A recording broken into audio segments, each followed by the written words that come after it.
O índio esse aí. E aí ele, só que ele tá trabalhando na Record News. E aí veio a pauta de perguntas da Record News.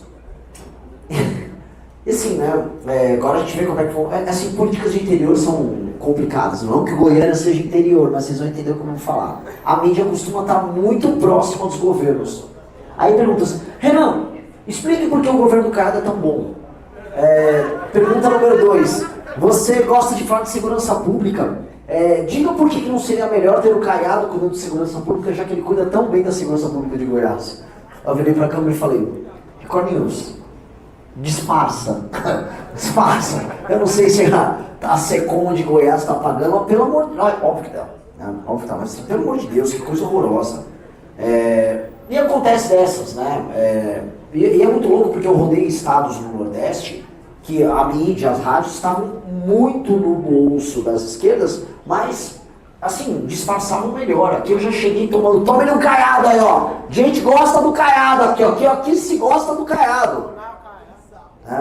Então ele deveria estar ganhando no primeiro turno o presidente da República aqui em Goiás, mas não é o que as pesquisas mostram exatamente. Então, ok. E por que elas não mostram? Na verdade, o eleitor daqui, por enquanto, ele está mais bolsonarizado, o que mostra um problema muito claro de liderança. Não adianta nada você falar, eu tenho um número bom aqui e ali, porque número bom o Eduardo Leite tinha melhor do que os demais, em termos de recuperar um estado que estava quebrado, se você não é um líder. E a crise que o Brasil passa é uma crise de liderança, acima de tudo.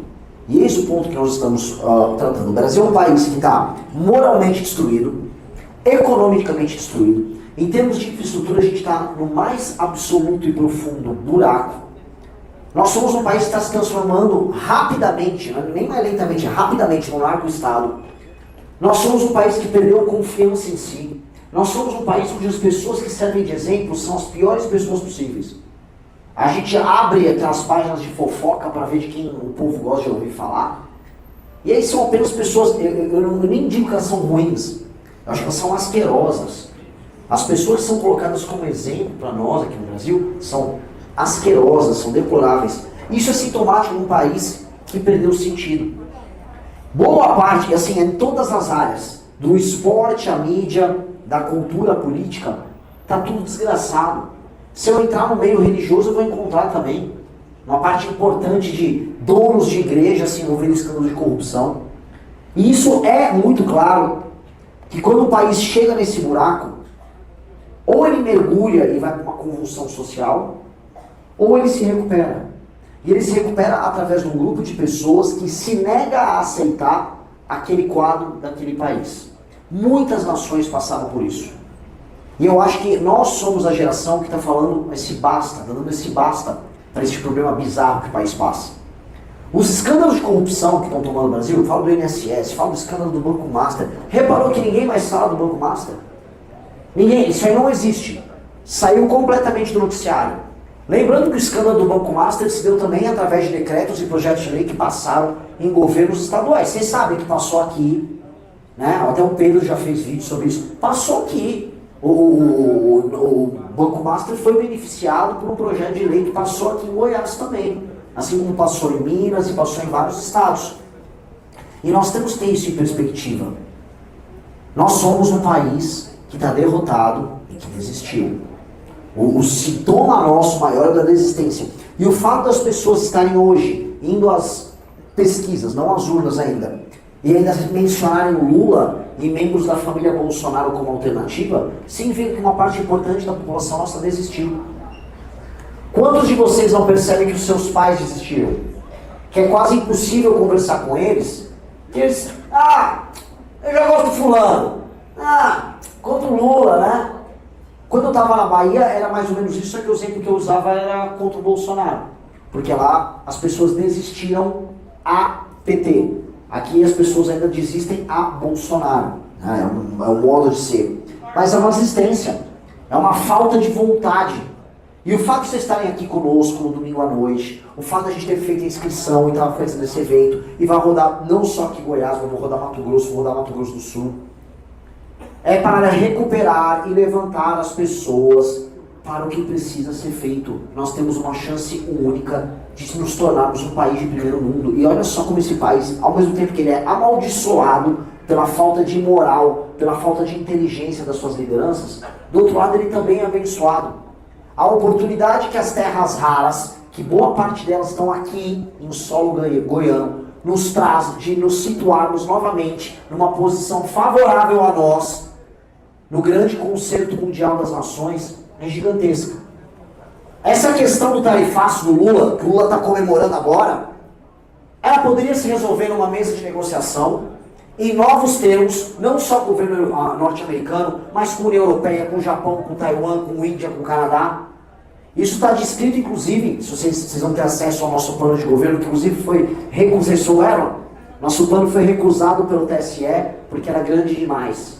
Então a gente vai ter que protocolar uma versão menor. Mas ele vai estar disponível para vocês no tamanho correto e nós falaremos disso. E isso vai impactar, se nós soubermos sentar para negociar com norte-americanos e com outras nações sobre as questões da terra rara, cara, de uma maneira bizarra de positivo para vocês. Porque não basta extrair. Hoje eu gravei já meu primeiro vídeo aqui em Goiás, das aventuras. Né? O primeiro foi perto de Niquelândia, na verdade depois de Niquelândia, visitando a fábrica anglo-americana de extração de níquel. Porque aqui o níquel é extraído e mandado embora. O níquel não é processado. O níquel depois não vira bateria aqui em Goiás. O níquel é extraído e mandado embora. É muito engraçado que a empresa, inclusive, tem um aparato de segurança super pesado. Você vai gravar ali na frente, chamando os seguranças. Tem algo muito estranho acontecendo aqui.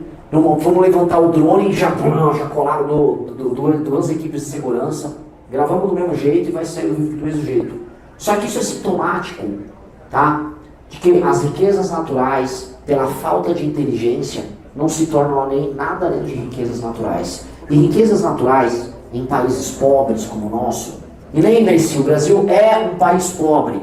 Tem gente que fala assim, não, nós somos um país muito rico. Não, nós somos um país muito pobre. O Brasil é pobre. Se você pegar toda a renda produzida pelo Brasil e dividir pelo número de pessoas, você vai ter uma renda per capita baixa. Menor do que muitas nações do Oriente Médio, da Ásia Central. Nós somos um país pobre. E nós estamos ficando mais pobres quando comparados com o mundo. Nós temos que trabalhar muito mais do que a gente trabalha. Inclusive, desculpa fazer essa digressão, né? Mas a gente está vendo discussão sobre o que no Congresso? Sobre trabalhar menos e ganhar mais. É mentira. Não existe num país que está ficando fora das cadeias globais de produção a hipótese de trabalhar menos e ganhar mais. Nós não estamos nessa posição, nós não somos a Inglaterra, nós não somos Hong Kong, lugares, inclusive Hong Kong a galera trabalha muito mais do que no Brasil. Nós estamos completamente perdidos. Mas retornando para essa questão das terras raras. Aqui é um exemplo claro disso. Aqui é um estado que tem surtos, que tem espasmos de industrialização. Vocês não são só um estado do agro. Aqui em Goiânia vocês têm uma elite ligada ao universo da medicina. Vocês formam médicos há muito tempo, é uma tradição que vocês têm aqui. Vocês são capazes de formar pessoas aptas a trabalhar com serviço, com indústria. E por mais que o agro seja uma força, e é uma força, tem que ser respeitado como essa força, o Estado não se resume ao agro. E nem deve se resumir ao agro. Aqui tem das terras raras, nós temos que ter o processamento das terras raras e uma indústria correlata. Trabalhar o disprósio, o neodímio, você fazer os super ímãs, ímãs que vão no iPhone de vocês. Se vocês pegarem aí o iPhone, a parte que vai que sai o áudio, ou mesmo lá os fones de ouvido super pequenininhos, todos eles, nas ligas especiais, vão componentes como disprósio e neodímio. E esses componentes tem aqui em Goiás, estão debaixo do chão aqui em Goiás. O mundo inteiro está vindo aqui brigar por essas terras aqui em Goiás. Acordos escusos dos mais diversos vão ser feitos sobre isso. Agora nós, como povo, ficamos apenas com as migalhas, porque as nações pobres, administradas por uma elite corrupta, sempre permitem que a elite corrupta se aproprie dos seus recursos naturais, os vendam em acordos e conluios com outras nações, fiquem multimilionárias ou multibilionárias com isso, e as pessoas não sintam o efeito dessa riqueza. Hoje, quando se fala em terras raras, você tem grupos econômicos dos mais baixos, ligados a grandes bancos, ligados especialmente a políticos, se apropriando deles. E já correndo para fazer negócio com os gringos. Eu, como presidente, vou brecar tudo. Eu vou brecar absolutamente tudo. O Plano Nacional de Terras Raras tem que passar necessariamente por um plano geopolítico que passe pela industrialização do Brasil. Porque hoje, tendo 20% das reservas globais e uma parte boa delas aqui no estado do Goiás, Nós temos que olhar para os Estados Unidos, olhar para os semicondutores que Taiwan faz, olhar para a vontade do Japão de se reindustrializar, olhar para a Europa e visar. Aqui é a única oportunidade que vocês têm de ter acesso a isso. Só que eu quero a tecnologia e eu quero produzir esses componentes aqui. E vocês têm muito a ganhar com isso. Só que eu terei que passar por cima de boa parte da classe política e econômica que já estão vendendo e negociando esses recursos. Um recurso natural que não necessariamente se enquadra nas terras raras, mas faz parte do mesmo contexto. Urânio. O Brasil tem urânio. Em alguns lugares diferentes. Tem urânio lá em Minas, tem urânio lá no Ceará, tem urânio na região amazônica. O da região do Ceará, ele está sendo negociado por um parente, acho que é o primo ou irmão, de um sujeito chamado Gilberto Kassab. Alguém conhece Gilberto Kassab? Mas ele é vice de quem? Por que ele está negociando o nosso urânio? Porque ele é o cafetão que o Caiado chamou. Por quê? Não é? Por que ele está negociando? Será que o Caiado vai brecar as negociações da família do Kassab envolvendo urânio? Outra coisa que a família do Kassab gosta também de mexer é com energia termoelétrica. Eles trabalham com uma termoelétrica lá na região sul. Misteriosamente, quando o Centrão se apoderou das termoelétricas, o partido do PSD começou a ter acesso. Que engraçado. Mas que engraçado essas coisas que acontecem. Num país que é visto pelo mundo como uma reserva de recursos naturais, a nossa elite política virou grande investidora especializada em geologia para encontrar minérios e tal. É um país muito engraçado.